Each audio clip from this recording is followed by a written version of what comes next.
Hi guys, welcome back to our YouTube channel. This is Shadcall123. Kung bago ka pala dito, don't forget to like, share, and subscribe sa ating YouTube channel para sa expansion ng ating community. Okay, so this is a request po ng maraming nag-request sa akin kung paano daw magpalit ng o maglagay ng profile picture sa PRC account or Lyris account nila. So, for today's video, tuturuan ko kayo kung paano magpalit at maglagay ng profile picture sa PRC account nyo or sa Lyris account nyo. So, stay tuned in kasi mabilis lang to at madali kung paano maglagay ng profile picture sa ating account or magpalit ng profile picture ng ating mga account sa PRC website. Okay, so first step is pumunta po tayo sa Google Chrome natin at ilagay natin yung online prc.gov.ph. Pagkatapos nun, pupunta po tayo dito. So, scroll down lang natin, then click yung I read.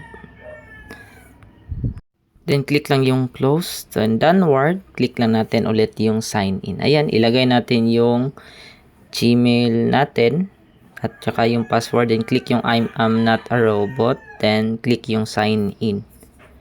So pagkatapos yan, mapoproceed po tayo dyan. So my profile pic dyan. So as you can see, click lang natin yung my camera dyan sa baba. So ito yung mga requirements. So the photo must be colored and in plain with white background. Dapat naka-white yung background natin. Then within last 6 months. So last 6 months yung update natin sa ating picture. Tapos dapat nakaganito yung nakikita yung tenga, no? The applicant must wear decent attire, no? Mas nakabarong Tagalog ba or naka American. So dapat yun. So photo does not resemble applicants. So hindi tayo wear ng mga glasses or dapat plain white yung background natin. Hindi nakaka-cover yung ears. Now, paano maglagay? So, click lang natin yung OK. Then, click natin yung choose. Ayan. So, pumili tayo ng picture dyan. Ayan. So, select na ko. Since zoom in yan, click lang natin yung zoom out. Ayan. Para maklaro po. So, pagka-click natin yung zoom out dyan. So, make sure na naka-click tayo ng zoom out. So, pakibagay nyo lang po. So, dapat white yung background po Then, next is upload na natin yung image. Mas maganda po, stable yung connection natin para madali. Next is upload yung image.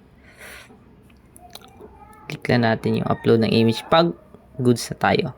Ayan. So, madali lang na change ko na yung profile. So, ganun lang po siya kadali.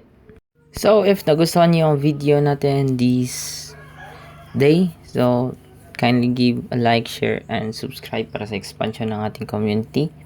At para motivation po sa akin na mag-create ng more content about online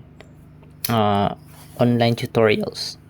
Maraming salamat po sa inyong suporta at God bless po sa inyong lahat.